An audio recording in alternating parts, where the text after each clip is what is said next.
दोस्तों यहाँ पर आप देख सकते हैं एक बहुत ही हैवी बॉल है और दूसरी तरफ फेदर है, यानी कि हल्का सा पंख है।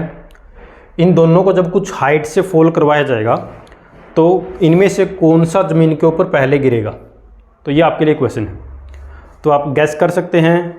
अब आपके माइंड में आ रहा होगा कि डेफिनेटली एक बहुत ही हैवी बॉल है, वो पहले गिरेगी ज़मीन के ऊपर, ये पंख जो है ये बाद में आएगा। या फिर आप सोच रहे होंगे कि शायद दोनों एक साथ ही नीचे फॉल करेंगे। तो उसके लिए पहले एक बार हम इस वीडियो को यूट्यूब चैनल के ऊपर एक ये वीडियो है, तो पहले एक बार इस वीडियो को देख लेते हैं, इसका आउटकम क्या होता है, फिर हम उसके पीछे की जो फिजिक्स है वो मैं आपको बताऊंगा। तो चलिए एक बार देख लेते हैं वीडियो को। देखिए ऊपर से फॉल कर रहे हैं ये, यू कैन सी।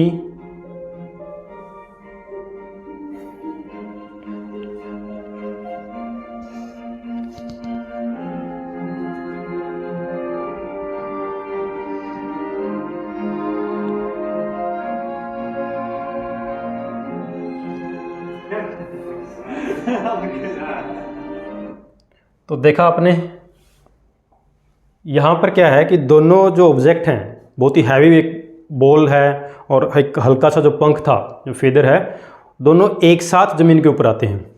अब इसके पीछे की फिजिक्स क्या है, तो देखो यहाँ पर इस वीडियो में हमने देखा कि जो हाइट है दोनों के लिए हाइट जो है वो सेम थी। यहाँ पर दोनों के लिए हाइट सेम थी, सेम हाइट से फॉल कर रहे हैं। तो यहाँ पर इसके पीछे की फिजिक्स आउटकम क्या था कि दोनों एक साथ ज़मीन पे गिरते हैं, सेम टाइम लिया, दोनों ने ज़मीन पे आने में सेम टाइम लिया और सेम वेलोसिटी से आई।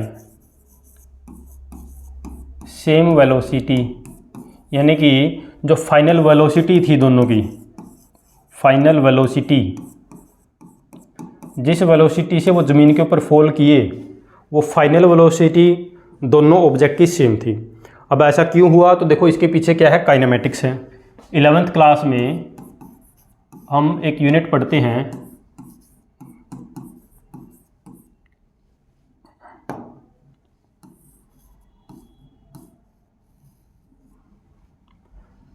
क्या पढ़ते हैं भाई, काइनेमेटिक्स।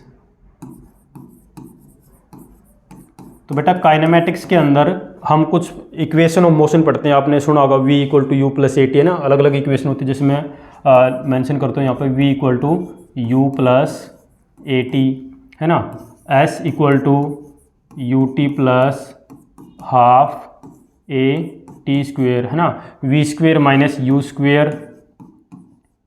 = 2as। ये कुछ इक्वेशन है काइनेमेटिक्स के अंदर जो हम पढ़ते हैं। काइनेमेटिक्स में ये इक्वेशन वहीं पर एप्लीकेबल होती है जहाँ पर एक्सेलरेशन जो है बॉडी का वो कांस्टेंट होता है, उसमें चेंज नहीं आता। अब देख लेते हैं कि यहाँ पर किस तरह से ये चीज़ें जो है वो काम कर रही हैं। देखिए, तो देखो यहाँ पर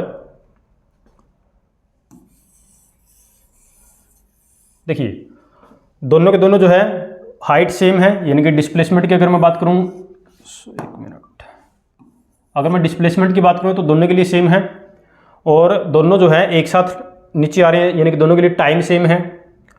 तो वो चीज़ें हम पहले यहाँ पे कंडीशन में लिख देता हूँ एक बार कि यहाँ पर क्या क्या चीज़ें सेम थी। टाइम, दोनों ने सेम टाइम लिया। अच्छा, दोनों ने फाइनल वेलोसिटी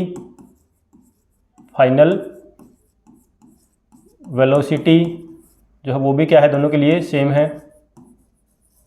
ओके, तो सबसे पहले टाइम के लिए देख लेते हैं। देखो टाइम के लिए मैं क्या करूँगा, इस वाले इक्वेशन का यूज करूँगा। इसको मान लेते हैं इक्वेशन नंबर 1 है, इक्वेशन नंबर ये 2 है, इक्वेशन नंबर ये 3 है।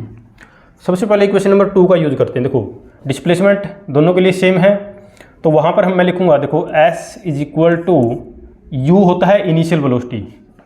u क्या होता है बेटा, इनिशियल वेलोसिटी। ऊपर से दोनों फॉल कर रहे हैं, तो ऊपर पहले दोनों रेस्ट पे थे, दोनों बॉडी जो है वो रेस्ट में है, तो इनिशियल वेलोसिटी दोनों के लिए 0 है, तो यहाँ पर मैं लिखूँगा 0 + 1/2। अब बॉडी नीचे की तरफ फॉल कर रही है, उसके ऊपर क्या लग रहा है, acceleration due to gravity. Acceleration कौन सा है, एक्सेलरेशन ड्यू टू ग्रेविटी, जिसको हम g से लिखते हैं, तो 1/2 g और ये t²। तो यहाँ से अगर आप टाइम निकालोगे किसी बॉडी के लिए जो उसको ऊपर से नीचे तक जाने में लगा, कितना हो जाएगा, 2s डिवाइडेड बाय जी और इस पूरे का अंडर रूट। तो यहाँ से आप देख सकते हैं अब दोनों बॉडी के लिए डिस्प्लेसमेंट या हाइट सेम है, जी कांस्टेंट होता है। तो यहाँ से आपको पता लगा कि टाइम जो है दोनों के लिए क्या आ गया, वो दोनों बॉडी के लिए जो टाइम है वो सेम टाइम, यानी कि दोनों बॉडी ऊपर से नीचे तक आने में दोनों को सेम टाइम लगेगा। ये हमने मैथमेटिकली इस इक्वेशन से ये देख लिया है।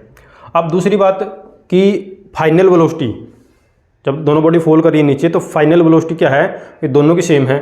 उसके लिए आप इक्वेशन कौन सी यूज़ करोगे, इक्वेशन नंबर फर्स्ट का यूज़ कर लो। इक्वेशन फर्स्ट क्या कहती है, v equal to u plus a t है, बट ए को रिप्लेस करेंगे यहाँ पे, एक्सेलेरेशन कौन सा है यहाँ पर एक्सेलेरेशन जो है वो एक्सेलेरेशन ड्यू टू ग्रेविटी है, क्योंकि बॉडी के ऊपर सिर्फ और सिर्फ यहाँ पे ग्रेविटी लग रही है।